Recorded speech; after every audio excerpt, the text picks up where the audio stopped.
What it is, guys, it's your Dino. We're back at again with another review, and this one is for Ride 5. We're going to jump straight into the accessibility, and we're going to say there isn't no traditional accessibility tools in this one. However, they have tied a lot of accessibility based features in the form of gameplay accessibility into the customization of the difficulty settings. So if you are a person who struggles with, say, multiple button presses, you can basically say to you just use the right trigger and that's it.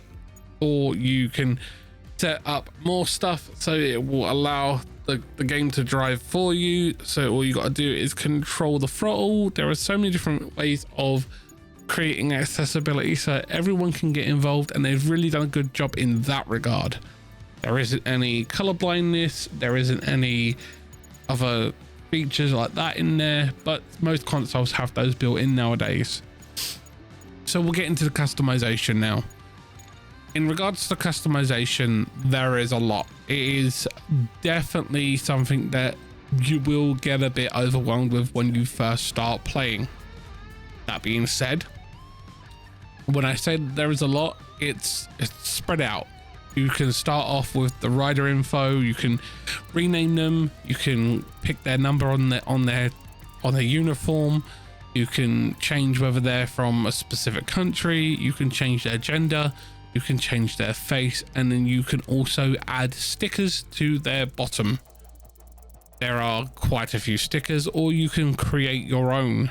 Now that is the bare minimum of the customization. It does go even deeper in the fact that you can have customization for the helmets, the visors, the overall clothes, the gloves, the shin pads, the boots. You can change the colors of them, get different colors. You can also get different colors for the bikes. You can customize the bikes, put on different stickers and sponsors and stuff like that. There is a lot that goes into this game. It has a lot of customization that you can explore as you go through the story. Now, there are many different aspects of gameplay in this game. You have the campaign, you have multiplayer, and you have timeless mode. Timeless mode is like their challenges are throughout the time of motor racing in two wheels. You could do these special events where it's you're playing one special person from the history of motor racing, and you're having to like win the race or not crash. Stuff like that. It does get quite fun. You can save different setups for how your character looks. So you could have, say, one setup for windy races, one setup for rainy races, and one setup for summer and snow races, or whatever the game has on offer. So you can customize your rider and save specific looks that you want to have.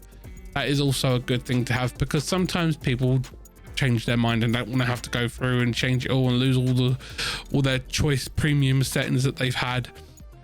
It is super useful and super helpful for people to be able to save those customizations that they like and want to use in the game. I feel that that is definitely a plus for the game. They've done a very good job on the customization, so kudos to the team. Again, this game was given to me, but I am under no obligation to give it a positive or negative review. I'm just sharing my opinions on the game. So thank you to Plyon, who gave me the game code and gave me early access. Thank you very much for that. This is definitely one where you can customize so much that it is definitely aimed at the aficionado of the sport, which is MotoGP.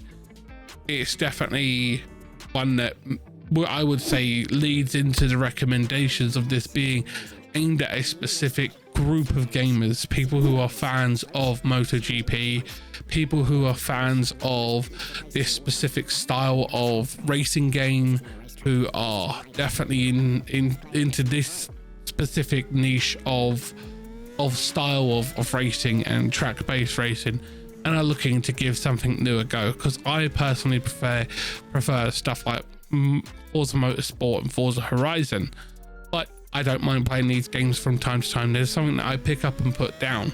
I've got this one, I've got the MotoGP 2022 and 2023, and they are games that I play through at my leisure, and I just enjoy them. They're not something that I would say is a big pull for me, but I do enjoy them. They are fun. I may not be the best at them either, as you can see by my driving on these games. I haven't played one in a while. This is the first ride game that I've actually played, period. I have never owned one, but I've watched them be played, so it was fun to experience these when I've experienced other styles of this kind of game, like the Isle of Man TT one and MotoGP. So it does feel like there is a very similar thing that goes across all the genre, and they've done a very good job. I feel like it's really good. It does handle very well. It is a lot of fun. They've really worked hard on making sure that things work the way they should, like the dials, as you can see on the bike. The first person view is definitely something that I struggled with because it makes me feel motion sick, but the way that the game plays is very well done, and I feel like that does give a positive recommendation for the players that would be interested into it. And I would say this is something that you could stream if this is your niche kind of content. So that is definitely one that I would recommend. Final thoughts though, whilst this is a game that is track-based racing, it is definitely one specific spectrum of track-based racing. It is only two-wheeled, whereas you have the likes of Gran Turismo and The Crew and Forza Motorsport and Forza Horizon, who cover everything else. It is definitely by no means a good game. It is they've really done a good job. I feel like the market that they're aimed at is a specific market, and they do a very good job of aiming at that market and keying into it. However, this is not one that I would say will appeal to everyone. It's definitely aimed at their specific market, and they know what their demographic likes, and they have keyed into that very well. And I feel like that is definitely a positive for them, because you have very small amount of choice in this specific genre. As far as I'm aware, you have this, the Isle of Man TT one, and you have MotoGP.